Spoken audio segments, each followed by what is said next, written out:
Welcome back, everyone, to the Retro Chat, episode number 9. Andy here. Joining me is the man with the most unique Twitter handle, I think, in the world ever. But it fits with the character.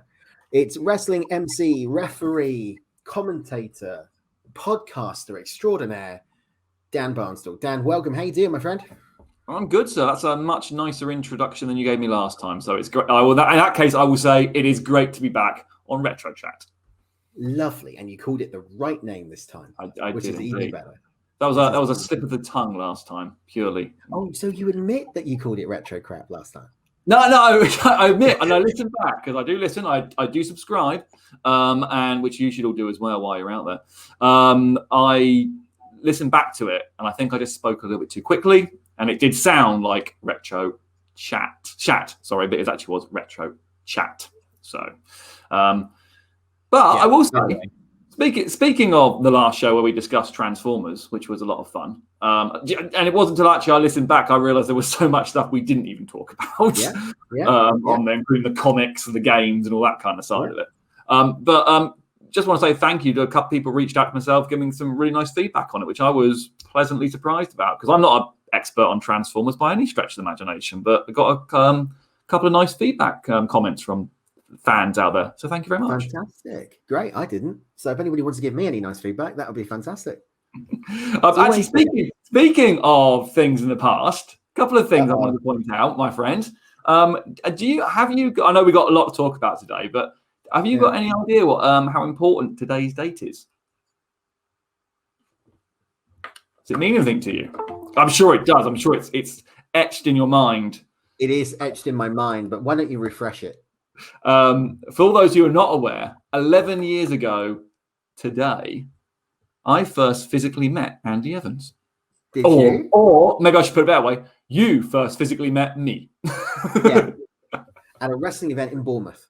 Premier Promotions at the Pavilion.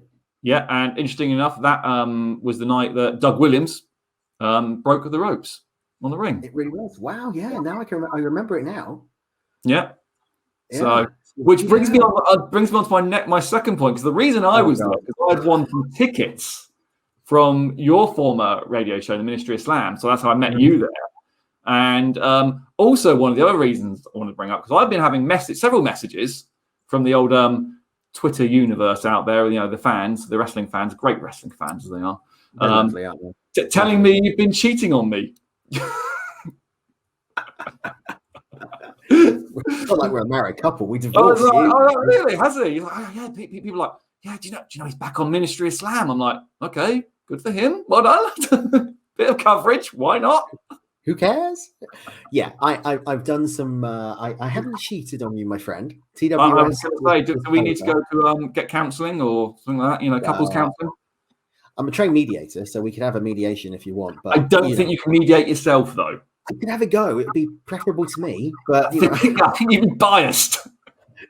No, I've done some bits with Ministry of Slam, and it's been great. It's been really good going back onto MOS and doing some stuff with Lee and with Lawrence again. But that doesn't take away anything that you, Steve, Toby, Sybil, and I did back from 2010. Sorry, when we launched TWS. Listen. It's a changing of the guard. We're all a lot older than what we were back then. A lot of things happened. A lot of water's been put under the bridge. And what's the point in harboring a grudge, right? So listen. I just found it funny. I honestly found it funny. I had literally had several people message me going, "Have you seen this?" I'm like, "Yeah." So it's. Good, so to speak. Good. There's more wrestling media content out there. Happy days. There was a slight debate on the. I know you did their quiz, and then which again, just take your task a little bit. Disgusted that you lost. That is, by 1 point. By 1 point. And you should be waving the flag for Retro Chat, and you don't go in there and lose. That just, sets you back straight away. When one of the questions is, what is Bret Hart's real name? That was, the follow-up question, I think one of the most trickiest ones I had. Yeah. But anyway. And what is his real name, Andy? Bret Hart.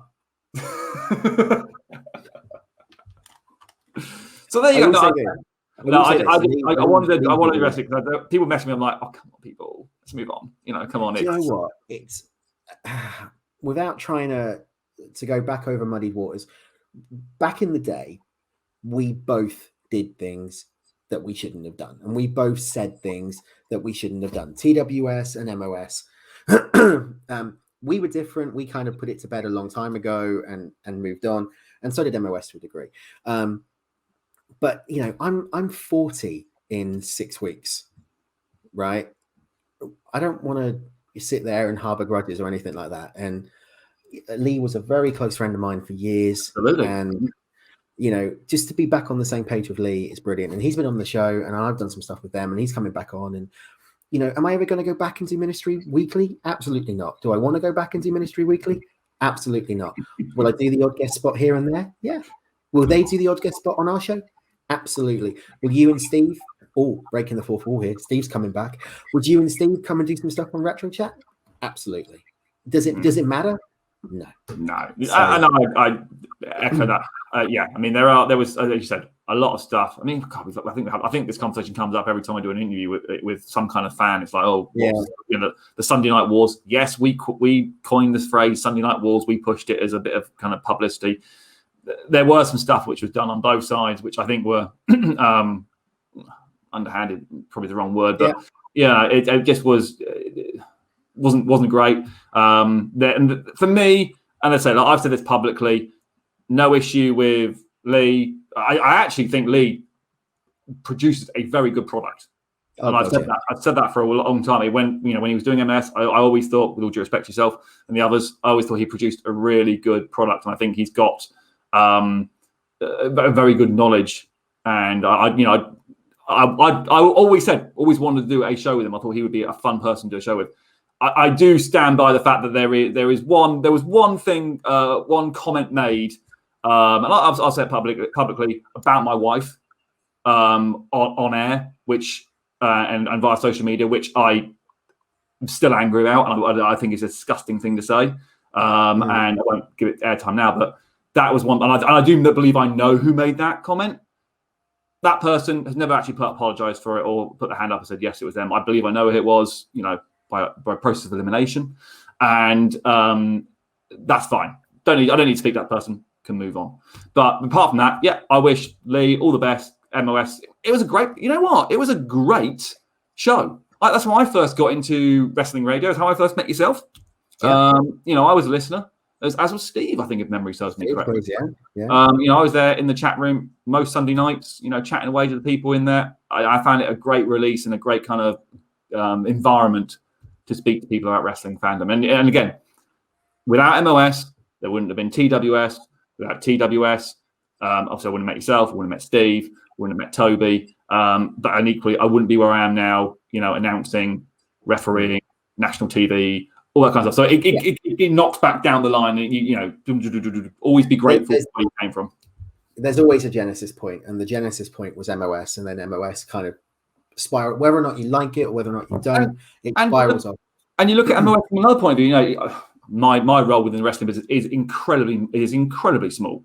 But you look at other people like Simon Miller. He was originally from MOS, and look at where he's come from and come from and gone to now. I mean, I worked with him on several occasions. Great guy.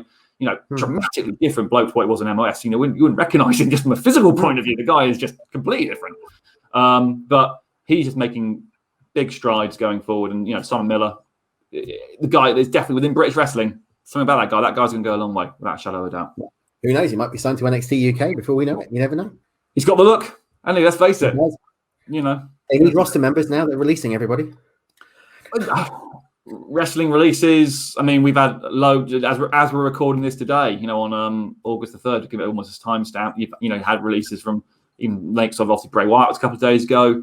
Granted, these aren't NXT UK, but also Ric Flair has been released this morning. Yeah, after his release yesterday, there was a rumor going around that Alexa Bliss has requested her release. And that again, without trying to sound transform like a wrestling journalist, that one I don't see happening. I think they're quite embedded with Alexa now, so to speak, with regards to the character. The Bray Wyatt one, they've almost kind of cooled off since the Randy Orton feud, and he hasn't been on TV.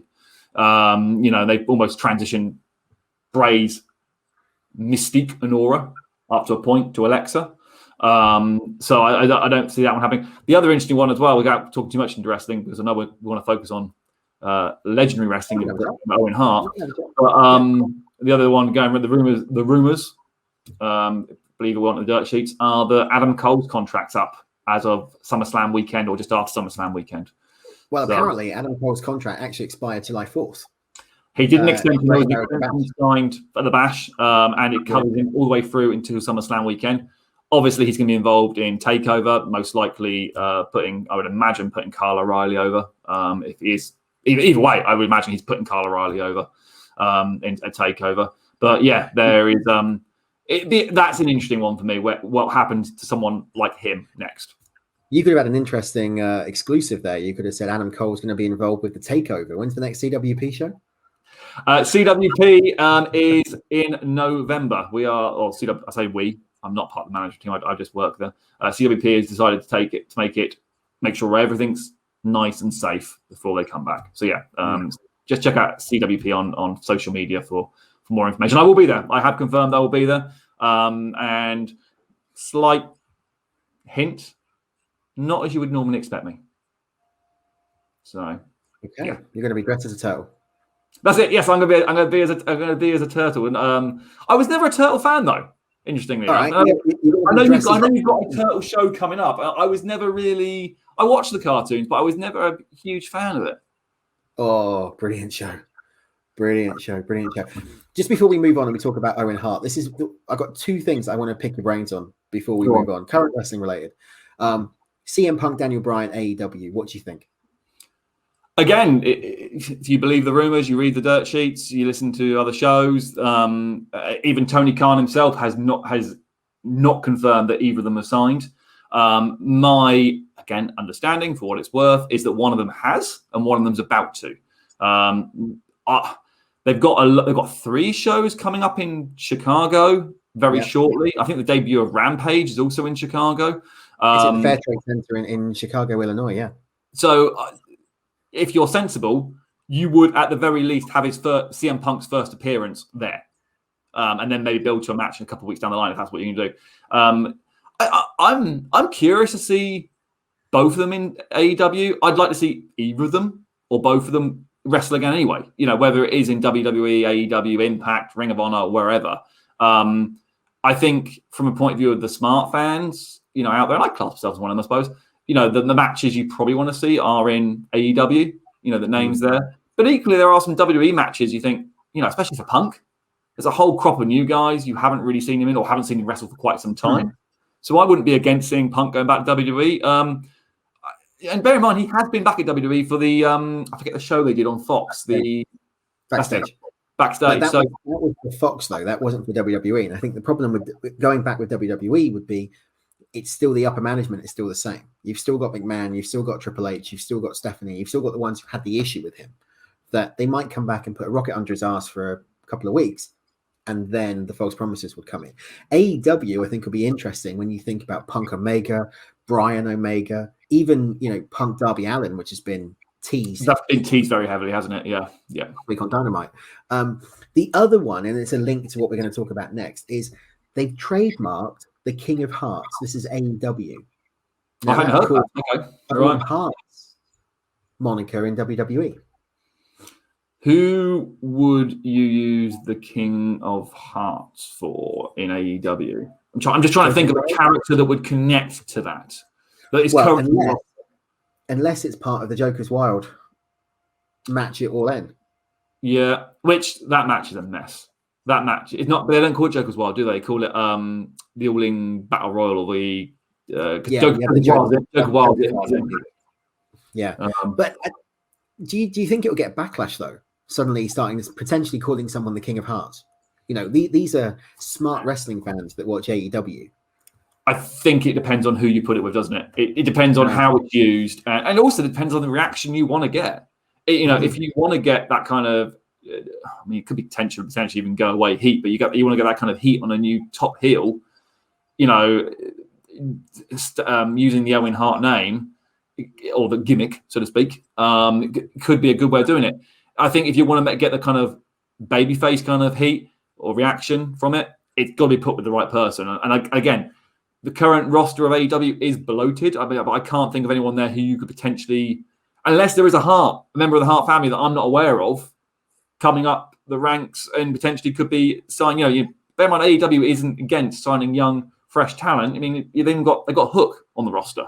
With no disrespect to Taz's son, but you've got to think the main reason he's been signed is because he is Taz's son, and he works there. That was the other thing I wanted to bring up, just going back very quickly to the CM Punk Daniel Bryan conversation, and potentially you could include Adam Cole in that as well after SummerSlam. Where potentially he go. The smart fans, as we like to call them, or fans like you and me, probably salivated thought these kind of indie peoples, we would call them indie darlings, going to somewhere like AEW for the matches. The other thing you've got to think of is AEW's roster is incredibly bloated with names, some big names, some good names that that you don't really see that often. And in some ways, that's a benefit because it means they're not overexposed on Dynamite every week. And we know we've got Rampage coming as well, so you do need a bigger roster. But as things stand, they're not going to do like a brand extension like WWE does. So it is going to be the same people you will see on Rampage, you'll probably see on Dynamite. And you've got to think, you look down the names of those rosters, that some of these guys aren't being utilized. And then if you add in top names like Punk, like Bryan, Adam Cole as well, those guys are going to go more than the top level, aren't they? Which means pushing everyone down a little bit. So I wonder if it's going to get to the point with AEW, if they're not there already, where it becomes that tipping point, where the roster's too bloated. I don't agree and I don't disagree with you, because I think if you look at their platform, so they've got 2 hour Dynamite and they've got the 1 hour Rampage, which is going to be purely action. There's not going to be any filler. There's not going to be any interviews. There's no promos. It's going to be action. You're looking at, 3 matches, like the old superstars, if you will. You're looking at about maybe 3 matches in that hour.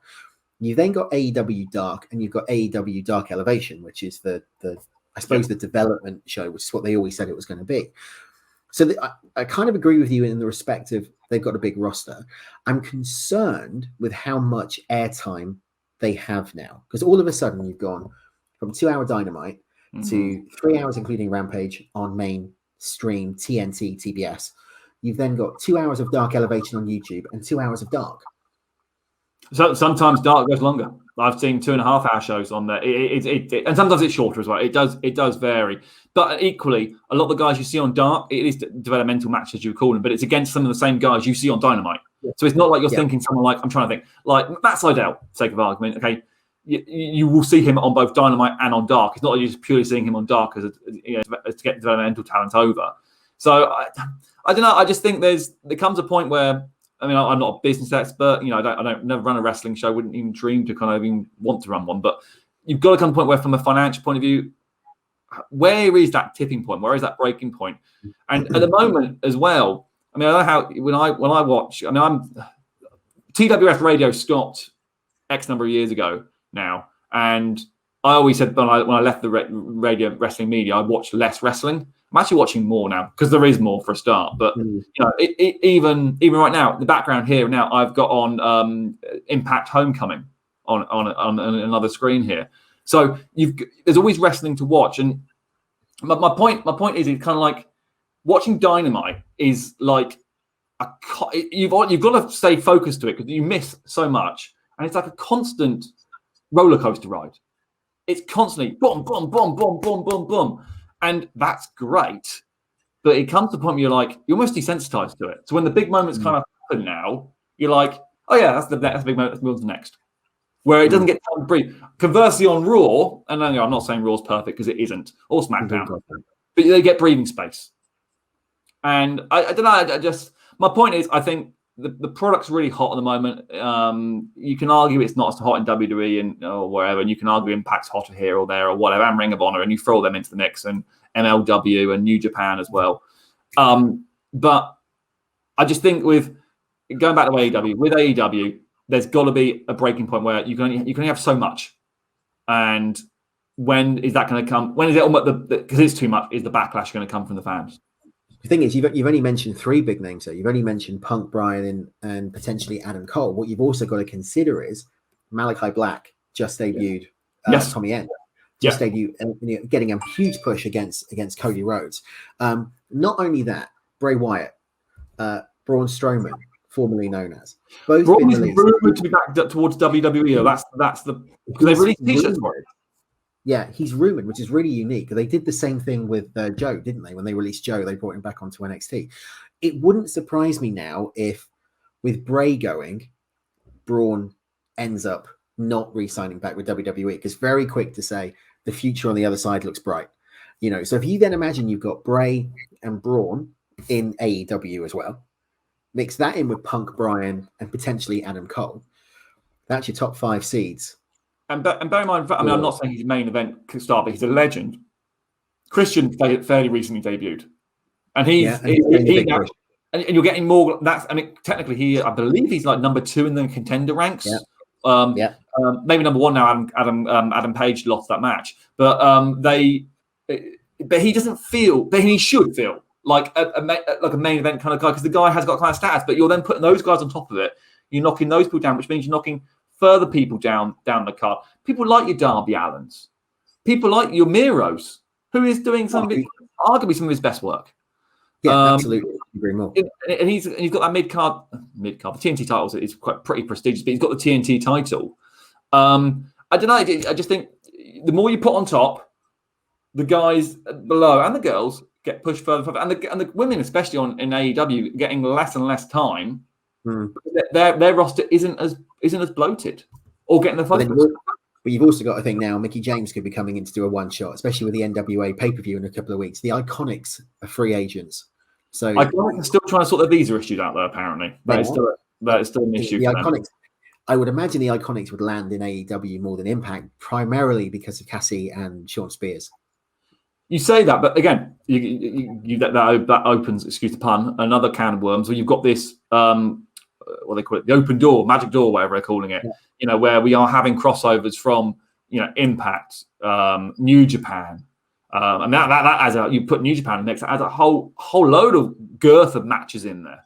As well as into AEW. You've got those 3, and AAA as well. Mm-hmm. You've got all those kind of 4 companies connecting together, working together.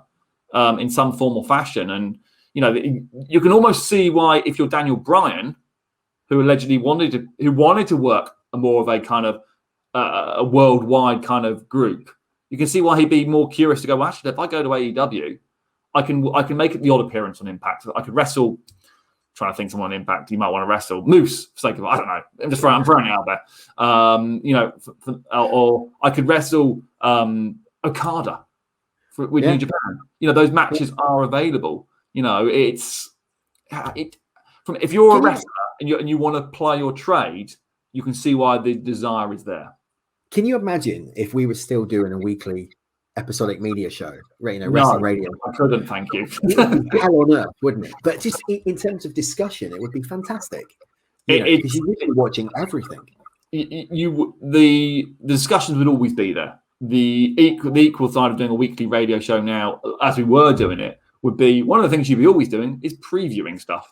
Because pretty much every week, when you look at Impact, WWE, AEW, and if you threw in their New Japan, you've got pretty much some kind of pay-per-view show most weeks. And it's fascinating. It's exciting to watch. But managing that and watching it within the timescales to do, say, every Sunday live at 7:00, boom. It would be a nightmare. It would also make the format very dull, wouldn't it? It would be one of those. I mean, listen, I'm very lucky that I get to come on shows like this and talk about it. And I've quick plug. I've got a show come up for previewing SummerSlam with the Beards on the Beard podcast. Carl Atlas and Mad Dog. We're doing our normal preview for the big shows. So that's SummerSlam, and that's hard enough to arrange. To make sure you covered everything for that one-off show. So I think my point is it's a great time to be a wrestling fan now, and it's a great time to be in the wrestling business if you're from the point of view of making money, because there's people out there who want to look at your product and devour content.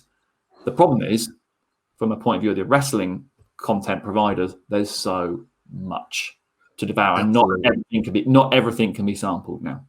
Whereas back when we were talking about with Owen Hart when he was wrestling. Roman really had WWE, WCW, and maybe ECW to kind of digest. Well, let's go back to Owen Hart, because that's the subject of what we're here today. The King of Hearts, the Black Heart, the Rocket, the Blue Blazer, the youngest of the Hart family, and in my opinion, a certifiable Hall of Famer. Now, we know he's not going to go in the WWE because Martha, his widow, refuses for him to go in. Where does he stand in the legacy of professional wrestling? Where does Owen Hart sit?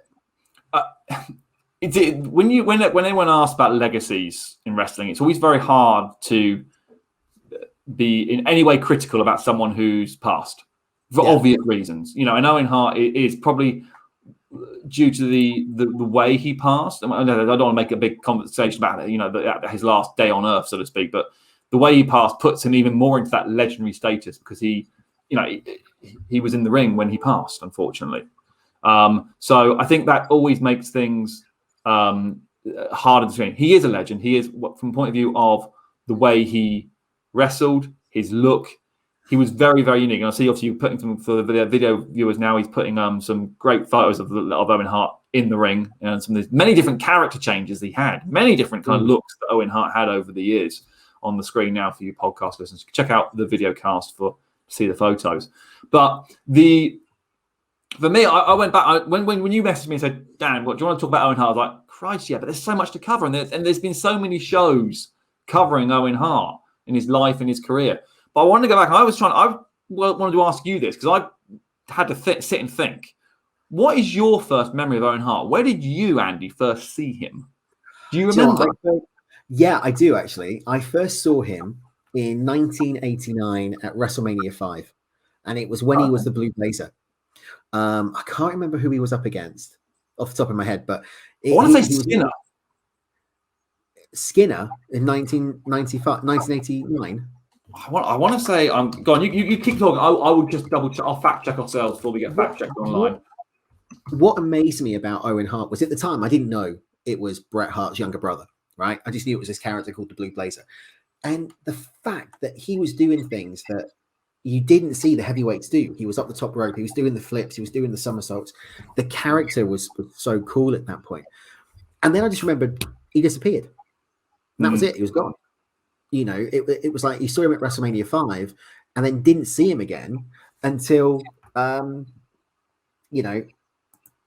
90s when he came back to do things like SummerSlam and WrestleMania 8. And he came back with Jim the Anvil Neidhart.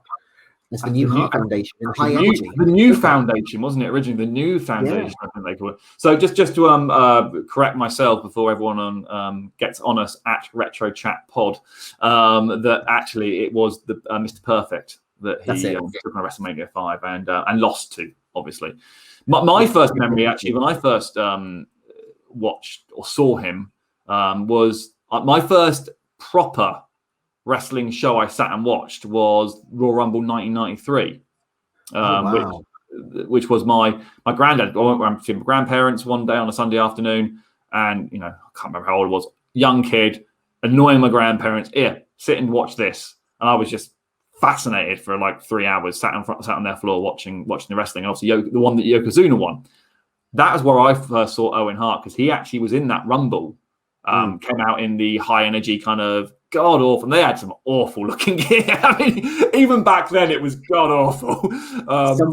He annoyed someone in the clothing department at that point. For those of you that haven't seen, I mean, go back and check it out. But it was kind of like, the best way I can describe it was, because bear in mind this is the 90s, so it was 90s rave gear, but on acid. It's the only way I can describe it.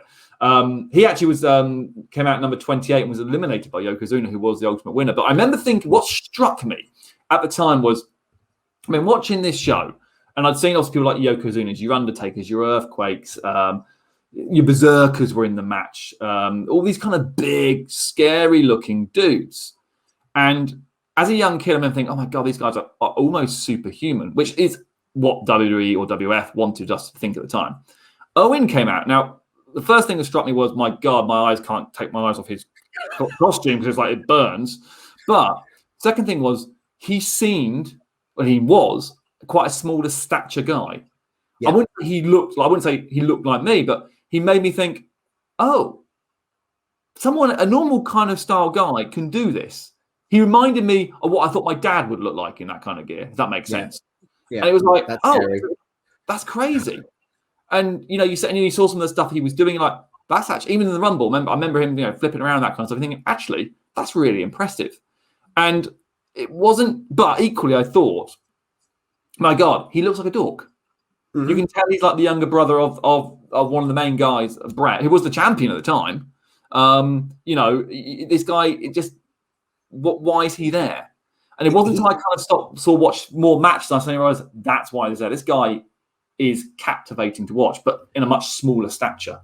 When he came back and he returned to the WWF at that point, you did kind of feel, and I take your point and raise it by 2, you did kind of feel they were just doing Bret a favor. It was like, look, my younger brother is unemployed at the moment. Bring him in. You can put him in with Jim. Jim's also unemployed. What are we doing with Jim? And it felt like they didn't know what to do with Owen Hart. Now, for me, Owen Hart really transitioned into that main event from being a jobber to the main event level. Forget the mid-card in January of 1994, because it was in January of 1994 where the heel turn happened. So it started in November at Survivor Series with the Knight family against the Hart family. And of course, Owen being the only one to be eliminated in that match. Which was such a clever spot.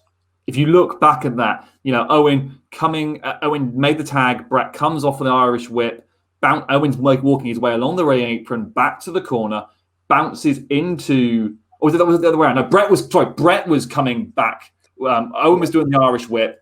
Bret was walking along the ring apron, back into his corner, injured, kind of favouring his leg a little bit.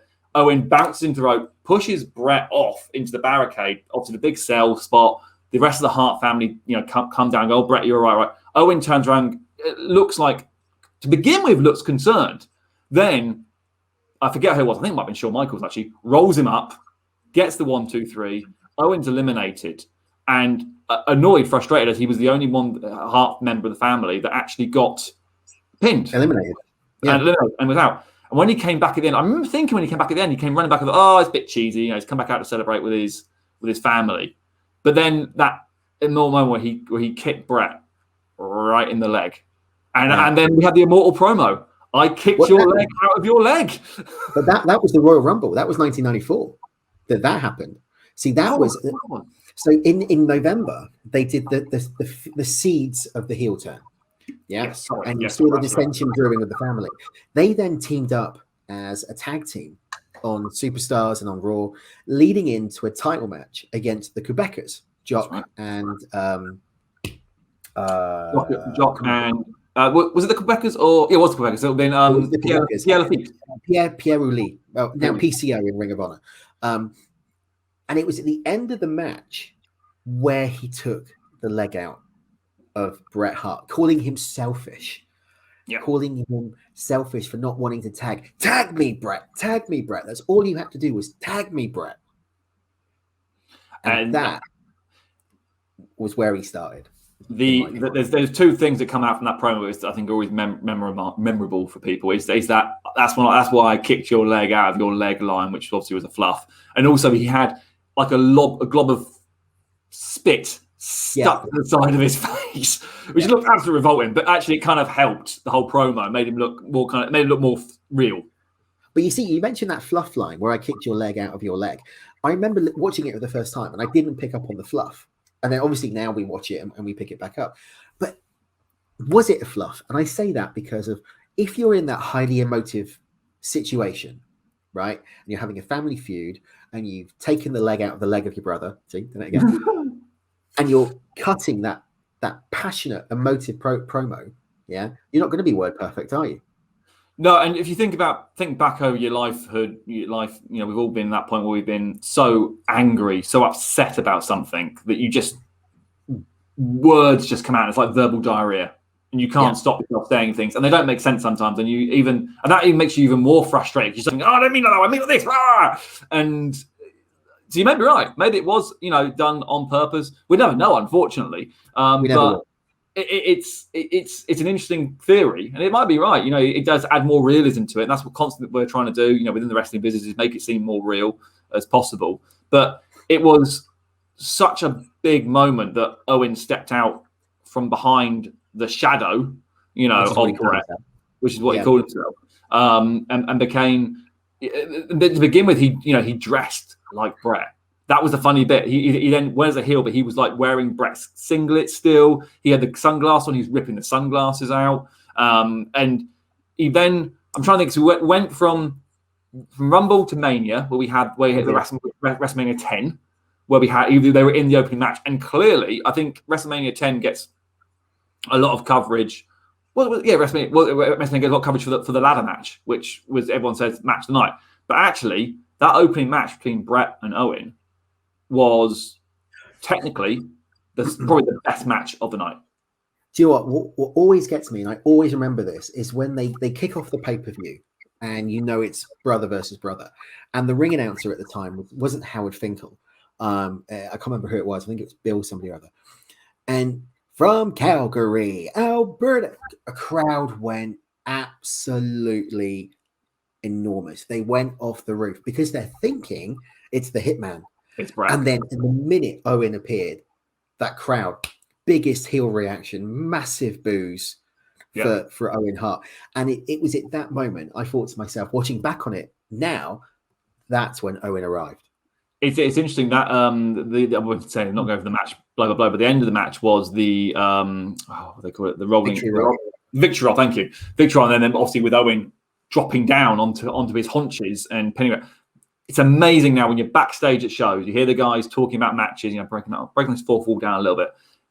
I've seen that role done several times on shows, and it's known as the Owen Bret spot. Is it? That's what several people have mentioned. It. We'll do the Owen Bret spot to win the match, or for this big near fall, and it works. It was such a clever move. It was different at the time. I'd never seen it before. No. And what a great maneuver, and it positioned Bret, who then would win the title later on that night in the main event. But you've got this kind of black spot on his career now, on his victory, because Owen won the first match. Owen beat him before on the same night he become champion. And at the end of the show, you had all the babyfaces come up, lift Bret on their shoulders, and then Owen comes out slowly out the back and stands, and you got them like the Macho Man kind of beckoning him into the ring, make up with his brother, and he just shakes his head and walks back. It's such a little simple thing. But from a storytelling point of view, when I was watching this back, I remember watching it, not live, but the next day, because that's how we had to watch it in the UK. I remember going, oh my God, what is going to happen? You thought Bret and Owen would get back together, because wrestling, they like that kind of send you home happy. Oh, they're going to hug, it's going back together. And I didn't want that, because I wanted to see this Owen character develop more. I was getting invested in it. He was that little brother who you felt was picked on. But he wasn't. But you can't. Part of you was kind of going, I could see Bret being a bit of a douche. And I could say that. I could see Bret being a bit of a douche and holding him back a little bit.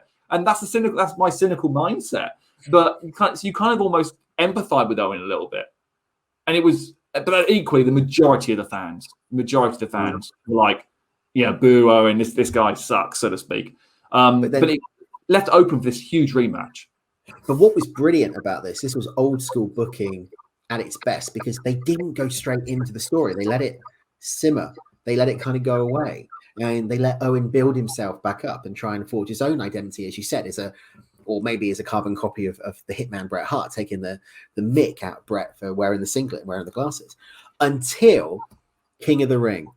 And it was in June 1994 at King of the Ring, where only 1 year previous, the Hitman became the 1993 King of the Ring, beat Bam Bam Bigelow in the finals. Yeah. In 1994, Owen Hart becomes the King of the Ring.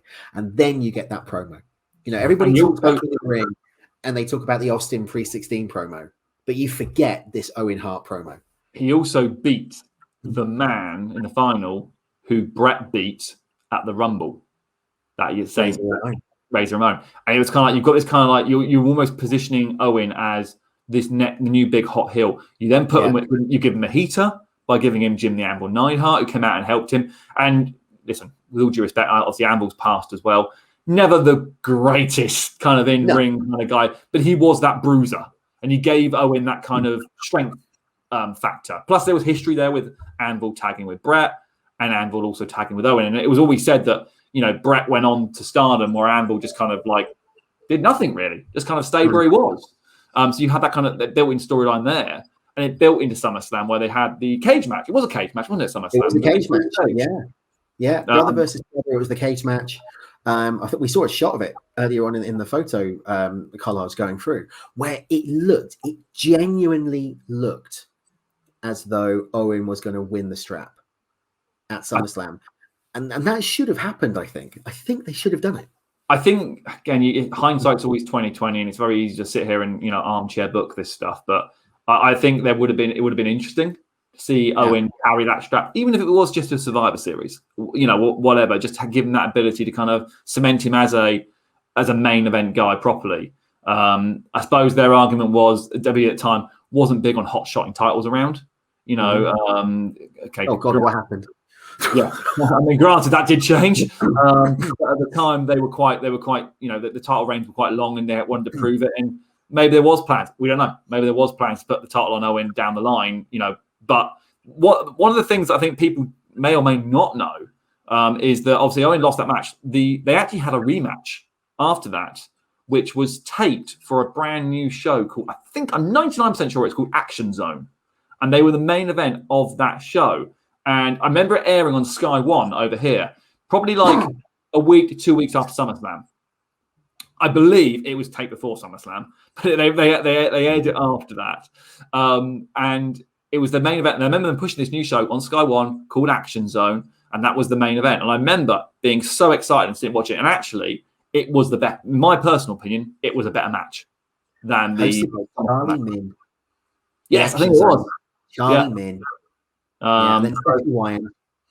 Stephanie Wyatt. Did she not come back to WWE fairly recently? Did I imagine that? She came back for a one shot. I think it was. I'm one of I think it was the first NXT In Your House. They brought Todd Pettengill back, and I think they brought Stephanie Wyatt back for it as well. He's been back a couple of times now, actually. He's done both In Your Houses, hasn't he? Yeah. Which is sorry, a bit of a tangent. But no, that for me, that was the kind of the rise of Owen Hart as that kind of heel character or the King of Hearts character, and it's stuck with me till then. But I mean, we could jump all over the place his career, and I appreciate time being what it is. But the other bit that I wanted to mention, which really stuck out for me, with the couple of things that stuck out for me with Owen Hart, was, especially for where we're based over here in the UK, is the fact that he was in the finals for the European Championship between him and Dave Bryan. I believe it's in Berlin, didn't it? Was that right in saying Berlin? Yeah. So there was that as well, which quite doesn't seem it now, but at the time was a big thing. Owen Hart wrestling for a European title in a European country. I remember the match being crazy good as well.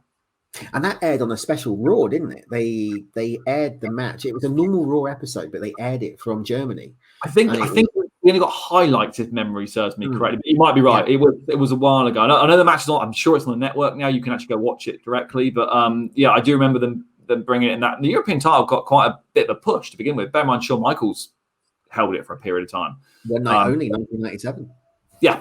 So it was all linked into that. But the other thing, the big part for me of Owen Hart, which I actually really liked, and I don't know where I think it sometimes gets forgotten, is the faction heel turn of the Hart Foundation, when you had all the Harts together. And I think people don't talk about that as much because they think about Owen being in the Nation quite a bit, because that was quite a bit of focus during the Attitude Era. But leading into the Attitude Era, you had the Hart Foundation, which Owen was a big part of. Yes, the main focus was Bret through it, but I liked the fact that how Bret got them all back together. And there was that scene when they got the last one to go. I think Owen was one of the last to come in, and they were in the middle of the ring, and he hugs Bret. And Bret just looks over his shoulder, and there's this beautiful camera shot of Bret going, I've got them all. And you kind of look, it reminds me similar like Roman Reigns has been doing with the Usos. Yeah. I've knit them all back together. We are now a cohesive unit. And they were a dominating unit. They had all the titles at one point.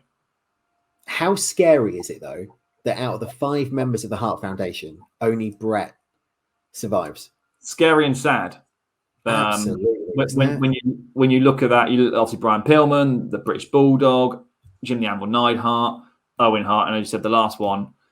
Thankfully, I'm not a huge Bret Hart fan by any stretch of the imagination. I never have been. I was always more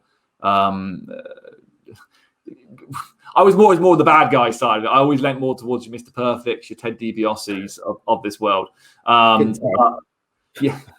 But with regards to Bret, with that Hart Foundation, I really enjoyed his character work. I thought Owen had to do a beast of the wrestling for that unit, because Bret was injured for a lot of it. He was on crutches, so he was the mouthpiece, and Owen was the go-to guy to wrestle. He was the worker. He was the worker. He was the workhorse of that, because, like you said, the Anvil, even in his prime, wasn't the best catch as catch can. He was a brawler. Davey Boy Smith was tremendous, but by this point wasn't the same Davey Boy that we'd seen before. And Brian Pillman was Brian Pillman. You know, I won't speak ill of Brian Pillman because he was far ahead of his time. But together, but so was Owen. Owen now would have been a world champion by now, multiple times. And do you know what? I'm really glad you brought the line up, because that's one of the things that struck me while I was, thinking back on Owen before we did the show the last week or so. And I've been doing a little bit of research, as you do, and I kind of thought, what if? And I know I hate when wrestling fans do this, but I'm going to do it. What if Owen Hart was not still alive, but was born later? Yeah, born into this generation of indie wrestling, that kind of style of it. I'm not saying he would necessarily be in the business, but if he was in the business, putting Owen Hart in the mix today, in his prime, now, because I always felt like, looking back on it, you always feel like Owen Hart was maybe born out of his generation. Does that make sense? Totally agree. Yeah. And I include people like Brian Pillman in that as well, actually. But equally should have been a backup more the old, pre-attitude era, is what I'm trying to say. I think there's those dream matches that people talk about, and you could throw Owen in with pretty much majority of the main roster nowadays in WWE and AEW and New Japan, and you go, my God, the matches you could have now. It just kind of just off the top of your head, Hart versus Bryan, Hart versus Punk, Omega, Cody Rhodes, Adam Cole, Miro to a degree, Adam Cole, Kyle O'Reilly, Roderick Strong. The names are just, it's crazy that what could be. And I think you mentioned his legacy when we first started this. One of Owen's legacies, I think, is, I don't know, I've never met the guy, but from what if you listen to the interviews that he did in the past and what people in his family said about him, I think this might be one of his legacies he'd actually like to have. His biggest legacy would be his family. He was a big family man. That goes without saying. But within the wrestling business, I think his legacy would want to be the fact that the influence he had on so many people over the years going now. Obviously it's well documented that Kevin Owens is a huge fan. And it had a big influence in life. But you can see the style has influenced so many people coming up now, not just within the main rosters, but you look at people out on the indie scene and the British scene. People say, Owen Hart inspired them, that they do that missile drop kick. Why? Where they first see it, Owen Hart. It's just such a talented worker that had so much influence on people indirectly without even probably wanting to do it. What did you think about the last run? I mean, we're not going to talk about Over the Edge. We won't get into that. We said we weren't going to touch on that, and we won't. The Blue Blazer came back 1999 with Jeff Jarrett. They were doing this whole, I'm not the Blue Blazer, the whole suicide thing in Impact Wrestling. What was your take on that? Was it a good angle for him, or was it kind of going backwards? And this is where creative were kind of losing. I think it's one of these difficult things. You look back on it, you kind of look back on it through a sterile eye, so to speak, and you think it really was downplaying Owen to mid card or lower from point of view. He's in this kind of comedy gimmick with the with the Blue Blazer. He's working with Jeff Jarrett, who, to be fair, was mid to upper card, but they've been putting this tag team with him and Deborah. He was in a feud with the Godfather at the time and Steve Blackman, all these kind of guys that were opening card to mid card at best. It kind of felt like a backward step, but equally, and again, from what I've heard, the going back to the Blue Blazer character was apparently Owen's idea.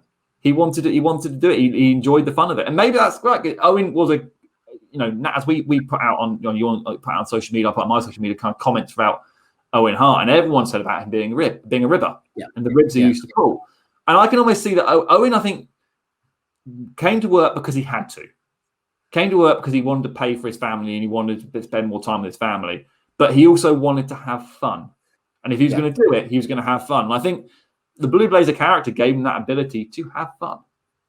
And it made me laugh. It did. It made me laugh as well. I love the fact he was the anti-superhero, playing the bad guy and say your prayers, eat your vitamins, doing the Hulk Hogan. It kind of inspires. You can see, again, echoes of that with people like the Hurricane when they first started, and they would kind of doing that kind of gimmick. And even Super Eric. All that kind of stuff kind of through the years, that you can see where the inspiration has come from. And it works.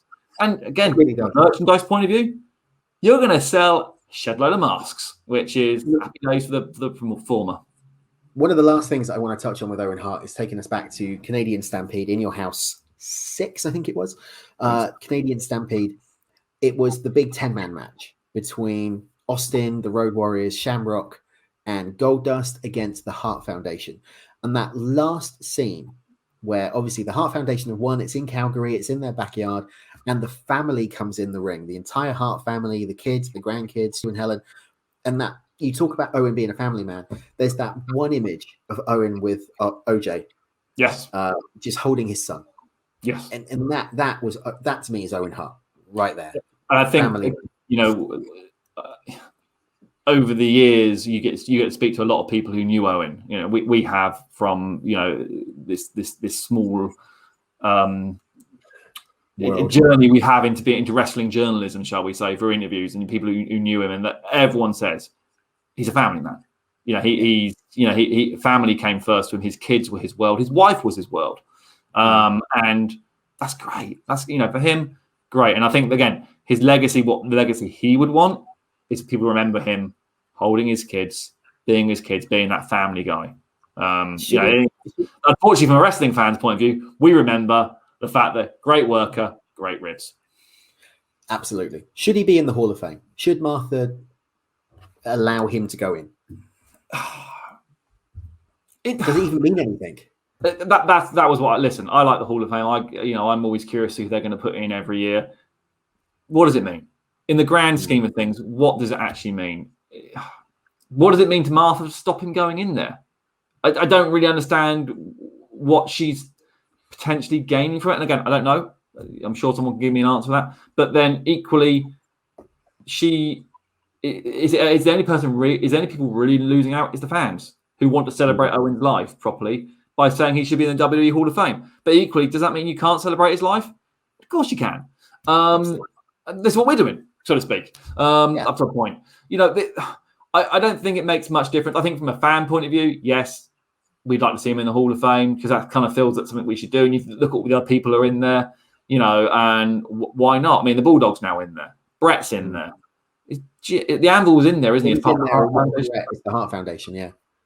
Pillman's not yet, though, is he? No. Pillman is in the Hall of Fame. Is he? Keep talking. So if he is, then the argument is that the last person in the Hart Foundation as a group is Owen. And I think there'd be a big upturn of fans want to see him in there.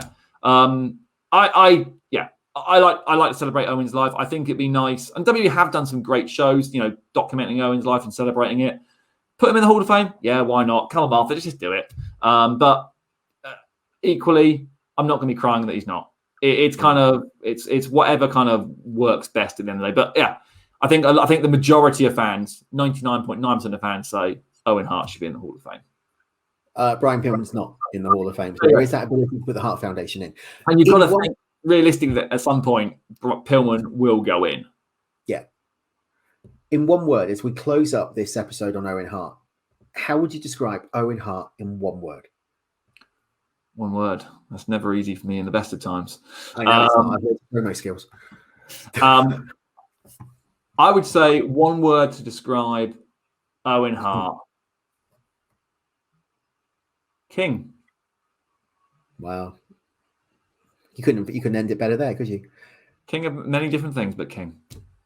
King of Hearts, King of Wrestling, Owen Hart. Thanks, Dan, for talking about the legendary Owen Hart. Now, before I let you go, I want to know your opinion on something, because today we are officially launching the Retro Chat Ultimate Kids Cartoon Tournament. Now, these are 48 cartoons from the 80s and 90s and the early 2000s, 24 matchups, 2 brackets. We've launched it with this match. This is the first one. I want your opinion on 2 of them. So match 1 of the bracket is Bananaman versus the Muppets. Now, there is controversy. Is the Muppet a cartoon? Now, I want to take some challenging over this. Now, I will speak on behalf of the numerous fans that I think have got at you at RetroPod on social media. Bananaman, yes, is a cartoon. Muppets. Now, I might help you a little bit here. Muppets, as far as I remember, and bear in mind I'm a couple of years older than you as well, I don't remember the Muppets being a cartoon. I do remember Muppet Babies being a cartoon. Yeah, and that's what I've done. I've incorporated the Muppet Babies and the Muppets together. So I maybe should have made that a bit more clear. So it's the Muppets / the Muppet Babies. But trying to find an image for the Muppet Babies is very difficult. So we've gone with the Muppets. So who would win? Who should win? Who is the better cartoon? Bananaman or the Muppets? So we're not talking in a fight here. We're talking. No, we're not talking in a fight. Oh man, it's the hard one. If I'm honest, from my point of view, wasn't a fan of either. Remember watching Bananaman. I remember watching Muppets and Muppets Babies. I didn't really enjoy either of them. I suppose which one I enjoyed the most was the better cartoon. I'm going to go Bananaman. I think just purely because it was shorter. 5 minutes an episode, and it was kind of clever as well. Yeah, I think. But I will say, Muppets I didn't really enjoy. Muppet Babies I thought was quite cool. But and not now. It's not. They've redone it. It's all CGI. It's all good. Yeah, it's horrible. It's awful now. Right. This is the one you are going to be more interested in because this is another match that's going to come on later in the tournament. But I want your prediction on it now. If you had to choose between the Transformers and Ducktales, mate, this one's so easy. There's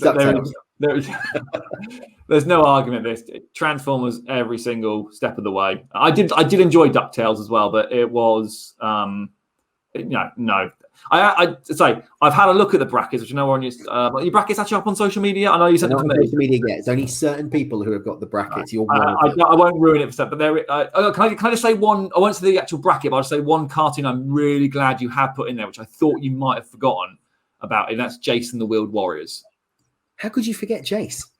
People do, and I think I thought it was a great cartoon. It's probably Transformers, and then they were right there. I hated it when I was growing up. Really? I hated Jason the Wheel Warriors. It's only in the last 5 years that I've caught up with it again and gone, actually, do you know what? It was really good. I didn't realize at the time, and maybe it wasn't available over here, but as you're on social media, you see these kind of like posts and that kind of stuff. There were Jason the Wheeled Warriors toys. Yeah. Which I didn't realize. Which I thought, oh my god, they look pretty good as well. I'm not a toy collector, but they look pretty fly. I thought I would have played them. Yeah, you got to think most of the cartoons back in the 80s, the Thundercats, the Silverhawks, Visionaries, He-Man, the Transformers, She-Ra, all of those Jace, all of those type of things were made for toy sales. Absolutely. Fact, we talk about that in more detail with Larry Kenny, the voice of Lion-O, coming to the Retro Chat. We sat and did the interview last night, and Larry predicted the winner of Silverhawks versus She-Ra. Oh, that's a hard one. See, I don't think I've ever seen Silverhawks properly. Definitely saw She-Ra. I went to the cinema to see She-Ra, the movie. I know that was weird, but I don't think I've ever seen Silverhawks properly. Name rings a bell. A name I wanted, and again, appreciate going a bit of tangent here. I don't want to ruin it for your fans. Have you included or have you ever seen Pirates of the Dark Water? No, I have never seen that. Because I really like that cartoon, and I don't think it gets enough love or enough mention as of what it was. It was a really clever little cartoon. And again, I haven't seen it for years. It may not age well. I may be looking back from a child's point of view, but I just wonder whether that was in your list. It's not on my list. I'll tell you what is on my list is the raccoons. Cyril Sneer. Cyril Sneer. Run with us. Yeah, I do. Again, I remember watching it. Wouldn't be one I'd vote for. I don't know who against, but wouldn't be one I would vote for to be honest. We do have some crackers in the 48, although we couldn't get everything in there. So, I'm sat there thinking now about the Adventures of the Galaxy Rangers. We couldn't put that in. It just wasn't enough. But we got things like X-Men, the animated series. We've got Batman, the animated stories. We've got Biker Mice. Yeah, it was good. Biker Mice, you have got a good memory. I forgot about them. Yeah. I forgot about Biker Mice. They're facing off against the Thundercats. Oh, that's easy. Thundercats, isn't it? It's easy. Thundercats all the way. Yeah. Dan, thanks so much for joining us to talk Owen Hart in more detail. I'm sure you and I are going to be doing much more here at Retro Chat. If you're up for it. No, do you know what? Yeah, actually, I actually do quite enjoy these. It's quite nice to talk. I mean, I know we talk about wrestling today. It has been a pleasure, but it's actually quite nice to talk about something else other than wrestling. The Transformers stuff was a lot of fun. It's actually made chatting to you guys kind of made me start watching some old things I forgot I used to. I actually stumbled across, and again, I don't want to kind of take up too much time, but I stumbled across the other day. And I've just started watching it from episode 1 again. And I don't know if something you're looking to cover in the future, but Quantum Leap. Yes. And I'm not gonna lie, doesn't age that well. But especially with some of the sexist comments they make. But the watching that again feels really weird and really quite exciting to sit and watch that again. There's talk of a remake coming. I can see that. I can see that.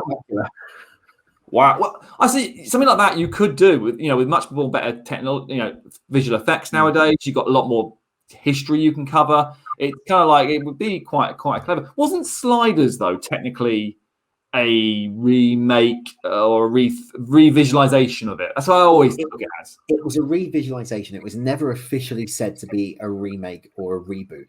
But there have been talks of doing Quantum Leap in the past, and it's all kind of died away. But now, in this era of streaming services and running out of content ideas, and if you think about Paramount Plus and Netflix and Hulu and Disney Plus and all that type of thing, a lot of the old shows are coming back. So you look at recently the latest Transformers Kingdom shows. I haven't watched yet. I might need to watch it. Has dropped. It doesn't overly appeal to me because it's got Beast Wars, and I never was a fan of Beast Wars. He-Man, the reboot of He-Man. I've seen the first couple of episodes of that, which is amazing. Different. It hasn't made me jump back to watch the rest of it yet, but I will watch the rest of it. It's kind of like, yeah, it's different. I'm not. I know there's a lot of negative feeling about it. I don't say it's bad. It's just different. Comparison. We're going to be doing a special with Chris Finn from about Revelation and the backlash it's getting, and it's unparalleled. This show is not called He-Man in the Masters of the Universe. It's called Masters of the Universe. The original show was called He-Man.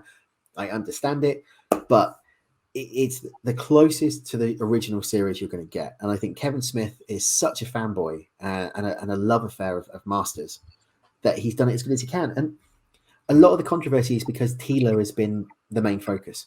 Who cares? But again, it's at this point now where we are, and I've noticed this a lot with watching just TV in general.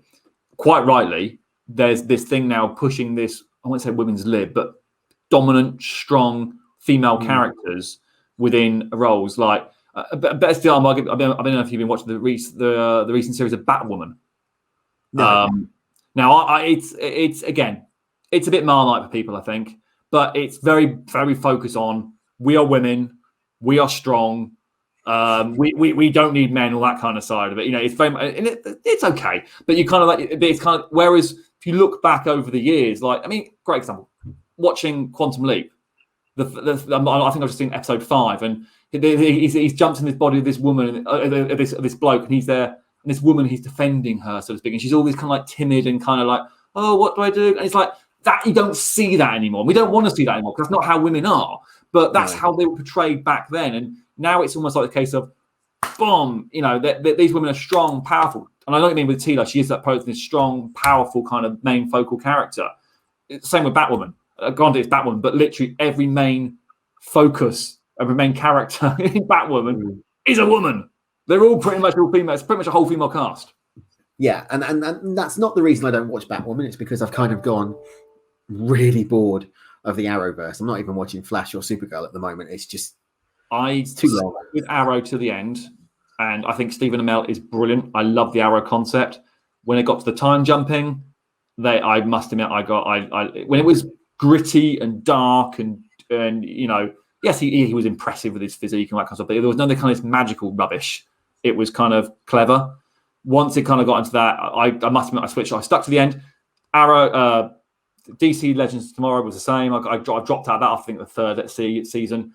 Flash, so I could never get into the guys too cheesy. And Supergirl, again, no. I was like, no, out. But what a show. We've touched on everything. We cover it all. Wide variety of content. But now it is time to say goodbye. What, you don't want to talk about Loki? Come on, Andy.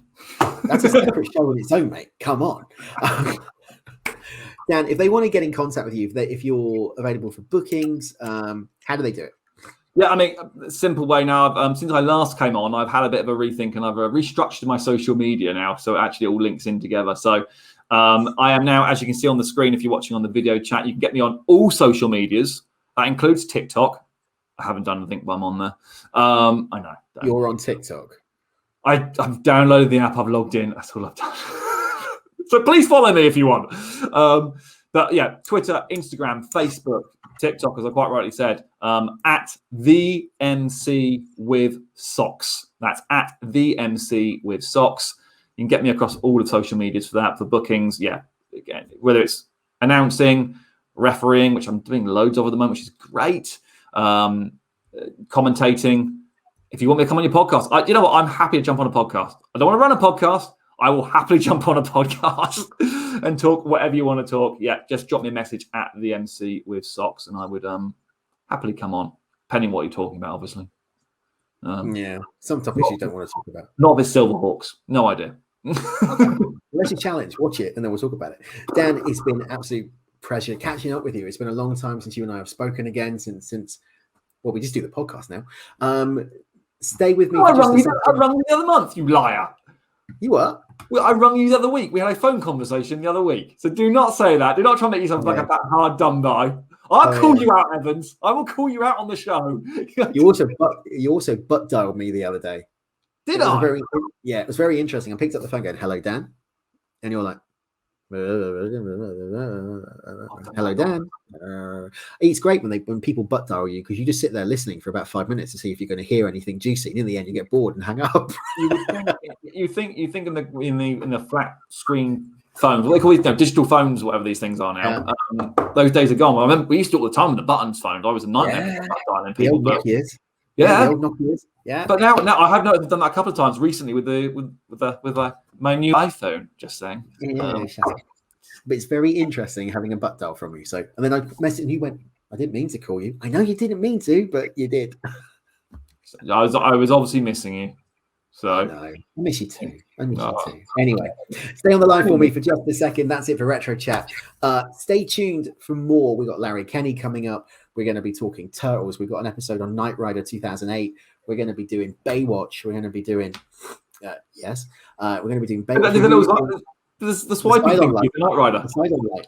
Yeah, the side on light. We're going to be doing Battlestar Galactica, the original and the remake. Quantum Leap is coming up. We've got so much. Plus, the Ultimate Kids Cartoon Tournament for 2021. Check it out on all social medias.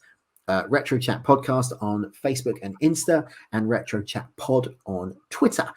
Plus, YouTube, Retro Chat Podcast UK. Come and join us. All the videos will be going up on there. Retro Play, Retro Legacies, Retro Chats, you name it, it's all coming up. Steve Gree from TWS is going to be joining me soon. We're going to be doing a legacy on Shawn Michaels. It's the 20th anniversary of SummerSlam 2001, so I'm going to be covering that at some point in the future, which was Rock, Goldberg, and Austin Angle. I'm not helping you. I'm just let you dig yourself into a hole here. Go on, carry on. You're wrong, wasn't I? Anyway, it was SummerSlam 01. Stay tuned. That's it for us. We'll see you very soon. Until then, take care. I'll go back to the old tagline. See you at the matches.